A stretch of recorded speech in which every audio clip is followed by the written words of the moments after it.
Bonjour donc pour cette deuxième vidéo où je vais aborder le sujet de la peur de guérir. Mais pour commencer, je vais vous donner un contact direct, c'est-à-dire mon mail. Ça a été une demande de certains d'entre vous à juste titre, par crainte de témoigner en dessous en commentaire de mes vidéos et garder votre anonymat. Donc voilà, mon adresse mail de contact, ça sera nadia.froger, @orange.fr.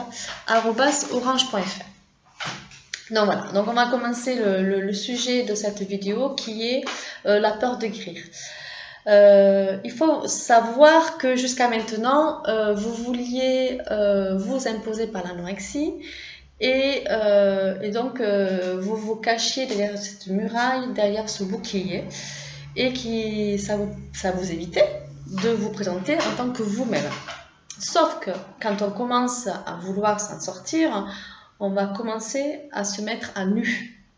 Déjà vous allez commencer à vous mettre à nu, vous retrouver face à vous-même et petit à petit vous allez vous ouvrir aux autres.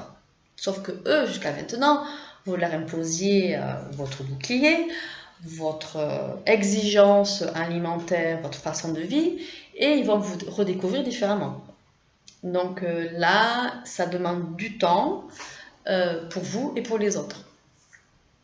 Donc moi, je m'attache bien sûr à vous-même uniquement. Comment faire pour lâcher prise? En fait, finalement, c'est que ça. Enfin, c'est que ça, c'est beaucoup, c'est énorme. Donc, moi, je dirais que l'anorexie-boulimie, ça peut être assimilé à des TOC, des troubles obsessionnels compulsifs. Certains d'entre vous ne vont pas être d'accord, mais je suis prête à en discuter ouvertement et de façon constructive, bien évidemment, sur ce terme-là concernant l'anorexie-boulimie.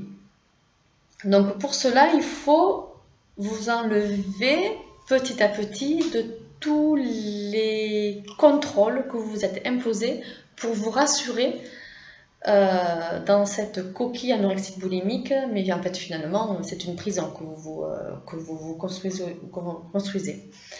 Donc petit à petit je vous donne un exercice pratico-pratique pour les jours à venir. Vous avez un aliment qui vous fait peur et ce même aliment du coup il vous lance, il vous fait tomber dans une crise.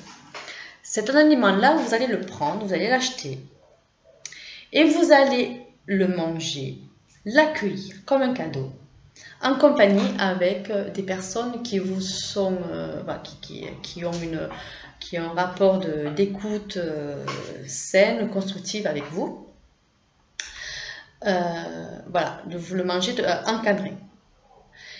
Et attendez-vous à ce que très rapidement, l'après-midi même ou le lendemain, vous vous culpabilisez. Donc vous dites merde, j'avais pas faim, je l'ai mangé pourtant, je me suis fait plaisir, j'y ai pas droit. Enfin, toute une panoplie de culpabilité. Et donc là, c'est en fait c'est l'exemple même que vous allez commencer à affronter l'anorexie. Il y a vous-même votre identité qui veut s'en sortir et il y a l'anorexie qui va vous tirer vers derrière. Donc il va y avoir un dialogue de guerrier avec elle. Ça va être douloureux, ça va être long, mais ça vaut le coup. Donc par moment, vous allez être épuisé et vous allez revenir à votre mécanisme anorexique boulimique. C'est comme ça, il va falloir l'accepter. On ne demande pas à un handicapé de marcher du jour au lendemain ou d'aller faire un sprint. Donc vous allez, oui, vous écrouler, oui, vous allez remonter, oui, vous allez vous poser plein de questions, mais peu à peu, plus vous allez vous mettre à nu, plus vous allez mettre de la distance avec cette culpabilité qui émane donc de cette contradiction féroce qu'il y a entre vous qui veut s'en sortir et l'anorexie. Ok. Pour vous alléger de toute cette culpabilité, n'oubliez pas, user, abuser des mots pour libérer toutes vos craintes, toutes vos peurs. Voilà. Donc il y a 2 exercices pour la fois prochaine, si vous le souhaitez, si vous le sentez surtout. C'est de vous mettre à l'épreuve devant un aliment démon et de façon à vous alléger de cette culpabilité qui va vous ronger, de vous exprimer, d'utiliser des mots pour des mots. Voilà. Pour finir, j'aimerais bien témoigner d'une phrase d'un psychiatre lors de mon premier rendez-vous avec lui. C'était « Je ne suis pas sûre de vous guérir, mais je vais vous aider à vivre avec ». Cette phrase, vous pouvez imaginer comme elle m'a allégée. J'ai eu l'impression que je quittais mon sac à dos, que je le mettais sur le côté. Et du coup, plus légère, je pouvais commencer à agir. Voilà. Je vous laisse réfléchir à ça. Ça peut vous faire un titre, tant mieux, ou pas. Mais voilà, c'est des petits outils que j'essaie de vous donner en espérant qu'il y ait une personne qui puisse un peu réfléchir sur une des questions que j'aborde. Voilà.